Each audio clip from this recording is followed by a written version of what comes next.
बीजापुर शहर में आज कर्नाटक राज्य अंगविकलकर और पालकर ಒಕ್ಕೂಟ जिला समिति विजयपुर के नेतृत्व में दिव्यांग व्यक्तियों ने एक विशाल प्रदर्शन निकाला। प्रदर्शन के दौरान दिव्यांग लोगों ने हाथों में तख्तियां लेकर सरकार के खिलाफ नारेबाजी की और अपनी विभिन्न मांगों को लेकर आवाज बुलंद की। प्रदर्शनकारियों के मुख्य मांगों में दिव्यांग पेंशन में वृद्धि, सरकारी नौकरियों में अधिक अवसर, आर्थिक सहायता में इजाफा और दिव्यांग हितों से जुड़ी योजनाओं को प्रभावी रूप से लागू करने की मांग शामिल रही।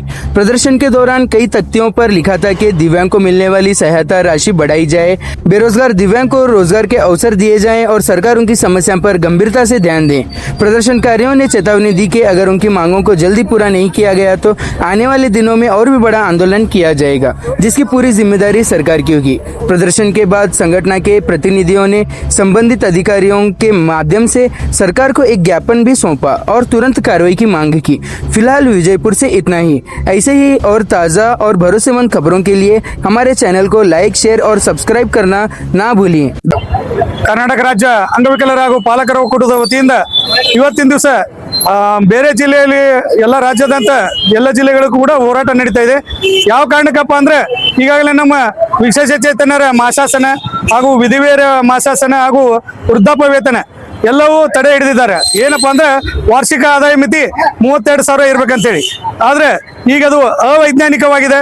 ಅದಕ್ಕೆ ಆದಾಯ ಮಿತಿಯನ್ನು ಹೆಚ್ಚಳ ಮಾಡಿ ನಮ್ಮ ಎಲ್ಲರ ಈ ಒಂದು ಪೆನ್ಷನ್ ಏನಿದಾವಲ್ಲ ಎಲ್ಲನೂ ಕೂಡಲೇ ಬಿಡುಗಡೆ ಮಾಡ್ಬೇಕಂತೇಳಿ ಈ ಒಂದು ಹೋರಾಟವನ್ನು ಮಾಡ್ತಾ ಇದೀವಿ। ನಮಗೆ ಮೇನ್ ನಮ್ಮ ಮಾಸಾಸನ ಬಿಡುಗಡೆ ಆಗಬೇಕು। ಈಗಾಗಲೇ 4-5 ತಿಂಗಳಾಯ್ತು ಮಾಸಾಸನ ಬಿಡುಗಡೆ ಆಗಿಲ್ಲ। ಹಳೆ ವೇತನ ಹಾಗೂ ಈಗ ಪ್ರತಿ ತಿಂಗಳ ರೆಗ್ಯುಲರ್ ಆಗ್ಬೇಕಂತ ನಮ್ದು ಬೇಡಿಕೆ।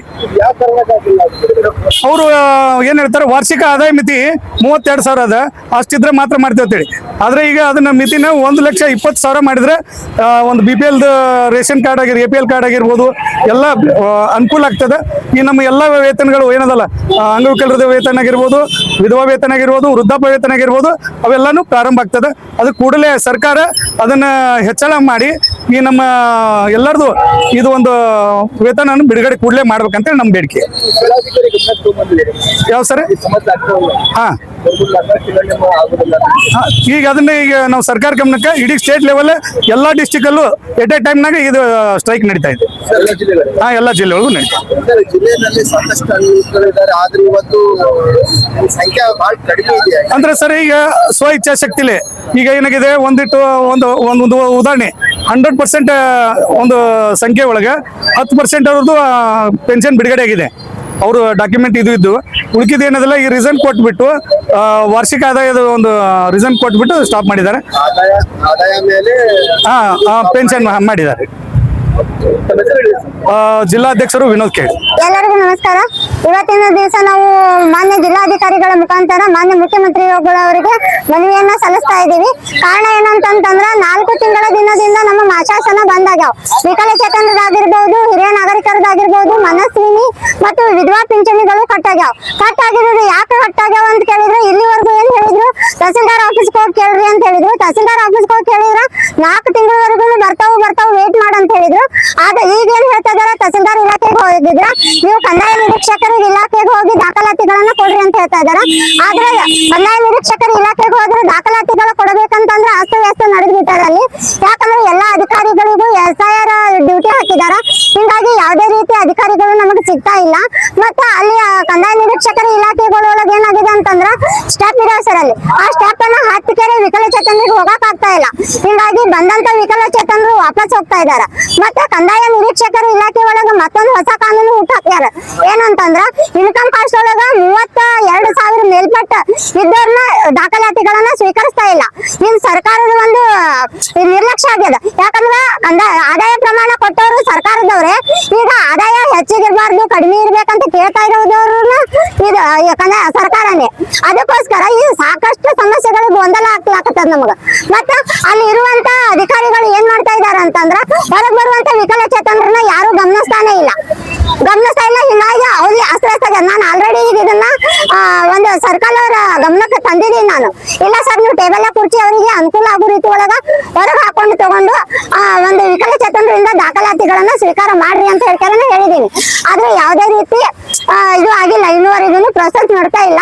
ಮತ್ತೆ ಮಾನ್ಯ ಮುಖ್ಯಮಂತ್ರಿಗಳು ಅವ್ರು ಏನ್ ಹೇಳ್ತಾರೆ, ಮೀಡಿಯಾ ಸ್ಟೇಟ್ಮೆಂಟ್ ಕೊಟ್ಟಾರ. ಏನಂತ 1 ತಿಂಗಳ ಒಳಗಾಗಿ ಯಾರು ದಾಖಲಾತಿಗಳನ್ನ ಸಲ್ಲಿಸ್ತೀರೋ ಅವ್ರಿಗೆ ಅಷ್ಟೇ ಪೆನ್ಷನ್ ಚಾಲು ಆಗ್ತೈತಿ ಅಂತ ಹೇಳ್ತಾರ. ಈಗ SIR ಡ್ಯೂಟಿ ಹಾಕ್ಯಾರ, ದಾಖಲಾತಿಗಳು ಹೋಗ್ತಾ ಇಲ್ಲ. ಮತ್ತ ಈಗ ಇರುವಂತ ಆದಾಯ ಪ್ರಮಾಣ ಪತ್ರ ಒಳಗ 40-45 ಹಾಕ್ಬಿಟ್ಟಾರ. ಆ 45-40 ಕಲೆಕ್ಷನ್ ಕಲೆಕ್ಷನ್ ಮಾಡೋದಕ್ಕೆ ಟೈಮ್ ಅರೇ ಬೇಕಾ ಬೇಡ್ರಿ? ಆ ಟೈಮ್ ಒಳಗಾಗಿ ಮಾನ್ಯ ಮುಖ್ಯಮಂತ್ರಿಗಳು ಹೇಳ್ತಾರ ನಮ್ಗ 1 ತಿಂಗಳ ಒಳಗಾಗಿ ದಾಖಲಾತಿ ಸಬ್ಮಿಟ್ ಮಾಡ್ರತ್ತ. ಹೆಂಗ್ ಸಾಧ್ಯ ಸರ್? ವಿಕಲಚೇತನರಿಗೆ ಕಾಲಿಲ್ಲ, ಕೈ ಇಲ್ಲ, ಕಣ್ಣಿಲ್ಲ, ಇವ್ರು ಎಲ್ಲಾರು ಬಂದಲ್ಲಿ ಎಡ್ಕಾಕತ್ತಾರ. ಅದಕ್ಕೆ ಇದು ಏನದ ಸರ್ಕಾರದ ಒಂದು ನಿರ್ಲಕ್ಷ್ಯ ಕಾರಣ ಆಗ್ಯದ. ಮತ್ತೆ ಈಗ 4 ತಿಂಗಳಿಂದ ಏನಾಗ್ಬಿಟ್ಟದ, ಮಾಶಾಸನ ಕಟ್ಟಾಗ್ಯದ. ಆ ಮಾಶಾಸನ ಈಗ ನಾವ್ ಏನ್ ದಾಖಲಾತಿಗಳನ್ನ ಸಬ್ಮಿಟ್ ಮಾಡ್ತೇವ, 4 ತಿಂಗಳ ಮಾಶಾಸನ ಕೂಡ ನಮ್ಮ ಖಾತೆಗಳಿಗೆ ಬರ್ಬೇಕು. ಈ ಖಾತೆಗಳಿಗೆ ಬರ್ಲಿಲ್ಲ ಅಂತಂದ್ರ ಎಲ್ಲಾರು ನಾವೇನದ ಒಂದು ಉಗ್ರವಾದ ಹೋರಾಟವನ್ನ ಮಾಡ್ತೀವಿ ಅಂತ ಹೇಳ್ತಾರೆ.